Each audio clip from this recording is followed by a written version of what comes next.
Yo, what's good? It's your man 100 Grand, Ross with The Rock Never Stops. And today it's time to get into this play-in tournament. We're getting ready for the playoffs officially, and this is the prequel to the main event. I'm going to dive into the Minnesota Timberwolves versus the Los Angeles Clippers in this video. Smash that like button for me, hit subscribe and the bell for notification if you enjoyed the video. Let me start off by saying, man, this is probably the best and worst case playoff play-in scenario you could imagine. For the Minnesota Timberwolves, this is the worst case scenario. They're facing a veteran team that's gone deep into the playoffs before, has its core intact, has a superstar that they're built around. They know their system. They understand how to win in this space. They've been here before. All the things that the Minnesota Timberwolves are lacking. I consider Karl Anthony Towns a star. I don't consider him a superstar. To get superstar status, you have to show that you can lead a team into the playoffs. Not just making the playoffs, but actually win a round or two in the playoffs. Karl Anthony Towns has barely been able to get his team into the playoffs. I'm not counting the first time because that was mostly Jimmy Butler. We all saw that. But this is the first year he's been able to be the lead figure for a playoff team. And really, a play-in team. Because under this new scenario, you're not officially in the playoffs until you've won here. And this may be where it's the worst case scenario for the Minnesota Timberwolves. They have to go up against a team that was just in the Western Conference Finals last year. If not for their injuries, they would have been nowhere near the play-in this season. They've got the better coach. They have the deeper bench. They have the more proven players. They have guys that they know will show up in big moments. And even though I expect this game to be competitive, I don't really think it's going to be close. I see Minnesota hanging in there, making a run, keeping it somewhere close. And in the third quarter, you're going to start to see the Clippers pull away. In the fourth quarter, I think you're going to see the Clippers outpace the Timberwolves. And they're going to lead and probably win this game somewhere close to double digits. I say anywhere between 8 to 12 points. They're going to win this game. I think Minnesota will fight till the end, and they should. But they're going to lose somewhere in the range of 8 to 12 points. Now, I don't want to go all the way into this, this early in the video. But there's a lot of factors playing into the outcome of this series. Not this series, of this game. One, the Los Angeles Clippers have everything to gain by winning this game.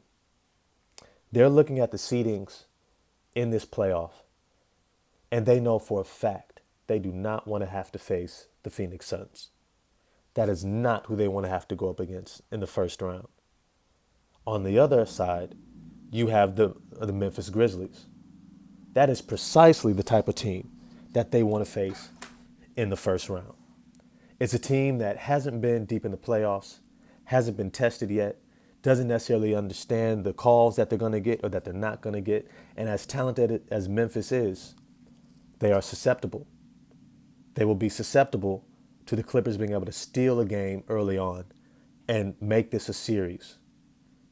Now, for the Clippers, they also have stuff to look at here. Norman Powell, Kawhi Leonard, even though the Los Angeles Clippers have not said outright that they're not going to play in this playoff, I don't think they are. But, the longer this playoff runs, the higher the probability that you might see a return. If they get through, let's say, the first round, and they're going game 5, game 6, game 7 in that first round, I could see Kawhi Leonard rethinking. I could see Norman Powell being like, you know what? It might not be that bad. Both of them have injuries, injury histories that might be calling them to say, hey, let's play it safe. But the reality is, this might be another Western Conference Finals run. And if they can get through the Memphis Grizzlies and move on and face the Golden State Warriors, I would not be shocked if one of them tries to make it into the playoffs. Now, on the other hand, you got the Minnesota Timberwolves. Minnesota, if you've been following me, you already know how I feel about the Timberwolves. I'm not sold on him. I'm not sold on Karl Anthony Towns. I think he is the Kyrie Irving of centers. I'll say that again. Karl Anthony Towns is the Kyrie Irving of centers. He is probably one of the most talented centers in the NBA. He's an elite offensive talent, but he's not a leader. And he's not somebody you can build around to win. Now, I know this feels weird to say. People like he was an all-star. He won the three-point shootout, right? He did all this stuff, right? And yet we have seen time and time again Karl Anthony Towns come up short. Why? Because he doesn't defend. That's the primary reason. He's at best, he's an average defender. And he doesn't necessarily know how to lead a team, to bring a team together, to help and make sure that they play at a consistent level that allows them to win consistently in the NBA. Now, it's not a knock to his talent. It's just where he is and who he is as a player. But if the Timberwolves lose this game, which I think they will, you already heard my prognosis early on, and if they lose the following game to either the Spurs or the Pelicans, I think Karl Anthony Towns asked for a trade. Let me say this again. If the Minnesota Timberwolves lose to the Clippers and then lose to either the Spurs or the Pelicans and do not make the playoffs, Karl Anthony Towns will ask for a trade. Now, I know a lot of you are like, oh, why would he do that? Da, da, da. Next season will be his last, I believe, full season before he goes into his opt-out year. The opt-out year is when officially players are going to be deciding, do I want to stay with this team for another contract, another 5 to 6 years? Now, we already know the Minnesota Timberwolves are probably going to offer him the Supermax, and they should. They should. But here's the thing. Most of these NBA stars, when they get drafted, they don't select where they want to start their career. They don't sit there and go, hey, you know what? I want to play in Minnesota. I want to play in Indiana. I want to play in Oklahoma City. I'm naming you smaller markets because smaller market teams are the ones who generally end up picking at the highest of the lottery and oftentimes have the least amount of access to maximizing your potential as an NBA superstar in terms of advertisement, in terms of endorsements, and the lifestyle that you might want to live. And that doesn't mean that these aren't great cities. It just means that when you're ranking, these may not be at the top of most superstars' lists. Now, Karl Anthony Towns, who struggled to make the playoffs, let's be clear. If Karl Anthony Towns was in some place like Golden State, Houston even, New York, Brooklyn, Los Angeles, Chicago, Miami, if he's in one of these bigger markets, he would be a perennial all-star. He would have far more endorsements. He would be a household name. Unfortunately, that's not what he's had in Minnesota. Unfortunately, he's landed with a team, a franchise, that has struggled to put together winning for the entirety of its existence. The Kevin Garnett era was a huge disappointment.